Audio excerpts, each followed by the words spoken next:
Thank you. If you're like me, you love a good underdog story.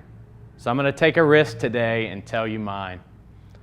For the first 30 years of my life, I was told I was everything from a delinquent to permanently disabled. But I've spent my whole life learning to listen to something inside me that believed I was more than what others called me. My life began in rural Alabama at Route 1, Lot 1, on a 2-track sand road in an abandoned 600 square foot house that my dad worked board by board to rebuild. I was a tender-hearted, 6 foot tall, 220-pound 7th grader in a town of 3,000 who was expelled, permanently kicked out of the public school system for, among a few things, fighting back against bullies. Bullies who came after me for being different and for being big. Attending a school board meeting about me, which is never a good thing, in this fancy courtroom doing my best to look presentable in my nice jeans, I remember seeing the school board chair point his finger and look past me, talk over me, and tell my mom that her son was a hopeless delinquent. That old guy in a suit did not see me, he saw a problem. And in that moment, he was inking my story, and in it, I was deemed a lost cause. So my parents used the little money they had and found the cheapest private school they could afford, and each day added an hour to their commute to take me there. I've never forgotten that school board's pointing finger, but thankfully that wasn't my last chapter. I graduated high school with a 3.9 GPA. At 20, on a path to my master's degree, booyah, board chair guy, I found myself in Honduras pouring concrete floors there. The group I was with had really good intentions, but I didn't feel like they saw people there. It was like they only saw the poverty. I didn't see poor people. I didn't see people living in abandoned homes. I didn't see people on dirt streets. I saw people living on their own Route 1, Lot 1s. I saw people that felt a lot like me, people who weren't really being seen. My teacher said I had something unique and that I should pursue international development through the lens of my background, or my blue-collar roots, as he liked to call them. He said if there were others being written off, talked over, or unheard by outside groups, maybe I could help them see their potential too. So to do just that, I traveled through a few countries. I distributed aid at refugee camps. I hitchhiked across Uganda and even survived a machine gun attack, which you should not tell my mom about. I got married at the ripe old age of 23 to the love of my life, Grace, and together we moved to Togo, West Africa. We moved 7 hours up north, and within weeks of getting there, I had stomach illnesses and malaria, so we pushed to spend as much time as possible in villages, getting to know life and their hardships. Turns out life is really hard. In 2010, a little over a year into living there, a little boy named Olivier, who had adopted us in his village of 700, was in my arms as I ran up the stairs of the nearby town hospital. He died that night as we watched with his parents through the plexiglass and a plywood door. Fragile, weak, and barely breathing, I didn't feel like they even tried to save him. His story written by local doctors tired of perpetual health crises and desensitized by the constant loss of life around them. His cause of death? Waterborne illness. We wept so bitterly with his parents. And as the family arrived, they strangely began to console us, saying, "This is how life is here. 5 others have died and more will." I saw the dirty water, but I thought people must just get used to it. I didn't know it was killing people, and I didn't know it would kill Olivier. Out of grief, we drilled 7 wells in his village with the best well drilling tools we could build out of junk, an arc welder, and some scrap metal. Within 30 days, we were delivering life-saving water.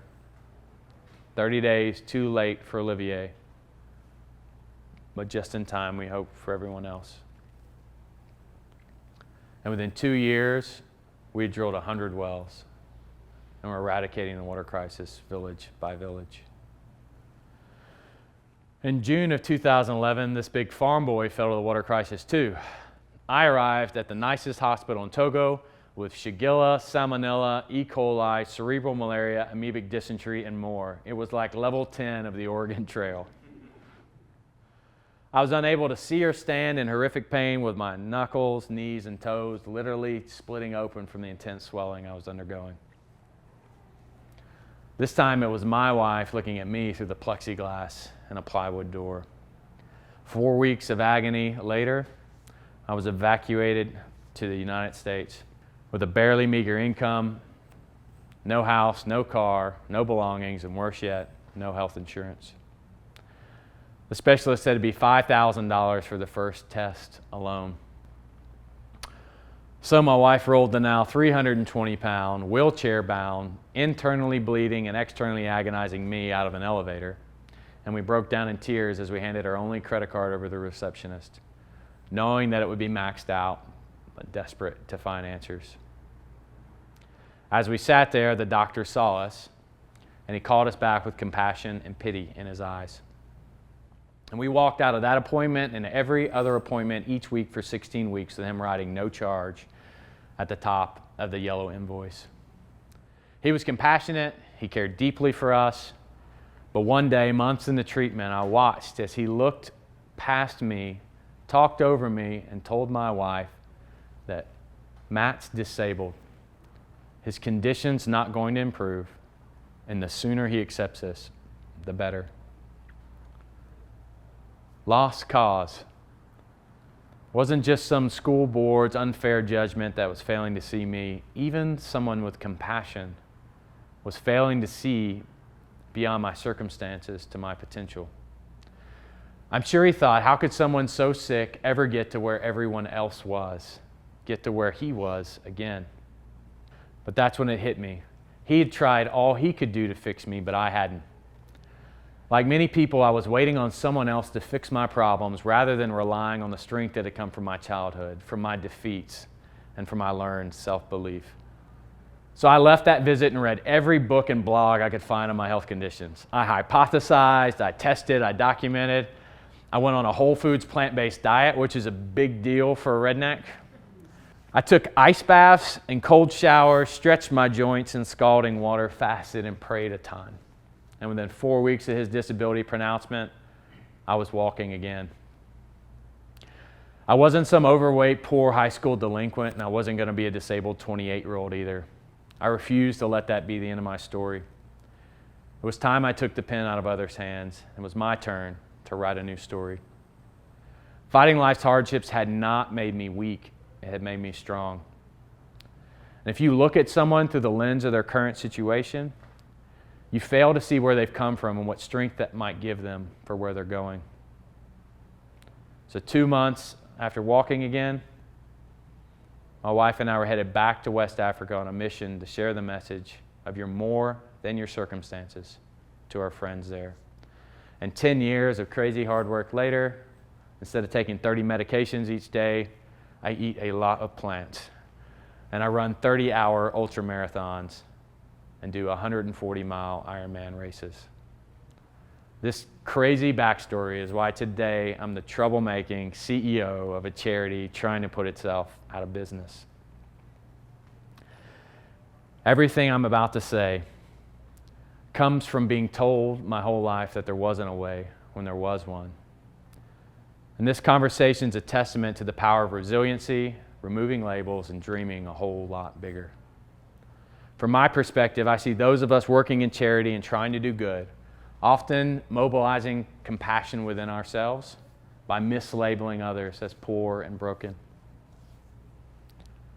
But my past makes me think that it's the way that we're looking at people that's impoverished, and the way that we're using compassion that's broken. And the people experiencing problems, they can and must be the central actors and agents of change, not the problem we're trying to solve. We have to see the strength of those experiencing problems and poverty and use charity as a baton to self-reliance, not some daily dose of life support, but to rally them to discover and achieve their best. For instance, there is massive unemployment in many African nations, often as much as 70%. So we don't need some high-tech water ATM that's automated, some group of American volunteers, or some next-level drilling technology that pushes people aside as if they're the problem. Let's use drilling tools and pumping systems that can be sourced, repaired, and replaced in countries cut off from the Western world. Don't send a bunch of Americans, fill up airplane seats with Ghanaians headed to Kenya to lead, train, and kickstart the next business there. Right now, governments and charities combined only have 25% of the resources needed to halt the global water crisis. But 3/4 of the people facing this crisis, research shows, can and would pay for their water if we would only deliver it to them that way. So charities stand on some high-towered principle of compassion, while 1.8 billion people live in communities with no access to safe water. The cost to end charity, it's just 4 cents a day. For that, a local business can provide safe, affordable, piped water to any community over 800 in size. And smaller communities don't have to be left behind. Businesses can provide insurance and maintenance on hand pumps for 33 cents a day for the whole village. Why charge? Because there's not enough charity in the world to solve this problem. And because when you participate in your own development, you gain dignity. Yes, water is a human right, but the delivery of water has an ongoing cost. And the only people in the world that have access to safe water pay for it. What I think is that giving away water ensures that charities are employed and needed forever. But a solution like local businesses charging 4 cents a day, that creates local employment forever and ensures everyone has access to safe water forever. Maybe it's sometimes not that people are that poor, but our mindsets are. Mindsets that see poverty, delinquence, and sometimes illness through the lens of our ability to have an effect on it, rather than the people experiencing it, ability to push through and develop through it. In the name of compassion, we often disable. This is Wally. We met when he was 21 years old. I was at a vocational center to train young men in manual well drilling, and I was introduced to him as a young delinquent who'd been taken in there. Now, he was a little runny, had a wily look in his eyes, and a pretty worn and muddy t-shirt on. But I was there to train young men just like him. I got to know him personally, and over time offered to help kickstart his very own drilling company. Today, he runs a business of 12 employees that serve 50,000 people daily through 120 water projects that have 100% functionality. Nobody in the country has that level of pump performance, much less where he's working. And Wally is kicking butt and setting new standards. This is someone who we could have given charity to, someone we could have given a new t-shirt and a sandwich to, someone we could have given a well to, instead of inviting to deliver water to others. This is someone we could have given a cup of water to, who now runs their own business, who is the benefactor and not the beneficiary. Wally is one of 525 entrepreneurs denying the label of poverty that I get the pleasure of working with today. And Wally is why our desire to feel good can never surpass our desire to empower people. Doing good means it simply cannot be about us. It has to be about how we can put the pen in the hands of others to write their own story. I think maybe the world's problems aren't ending because we're not envisioning them ending. And like the water crisis, we're envisioning some cute photo of a well and some GPS coordinates in our mailbox, rather than a world where charities aren't needed. And the fact that we see walking a mile in the hot sun to pump water and carry that 40 pounds back home as a solution shows just how short-sighted and small our thinking has become. People are loaded with potential. So when you see someone struggling, be sure not to prescribe pity to someone that needs a school board sentence of possibilities. When we do it, the 2/3 of the world facing poverty might wake up to see just what resilience champions they are, and the other third might rise the tide finally for the world. And then the Wallies of the world will have the keychains of possibilities instead of the handcuffs of poverty and its mindsets. So don't you dare settle for yourself or for others. Don't let someone write your story, and absolutely make sure you're not writing the wrong one for someone else. That's the moment we put charities out of a job. There's an empowerment revolution that's begun. Come join me. Thank you.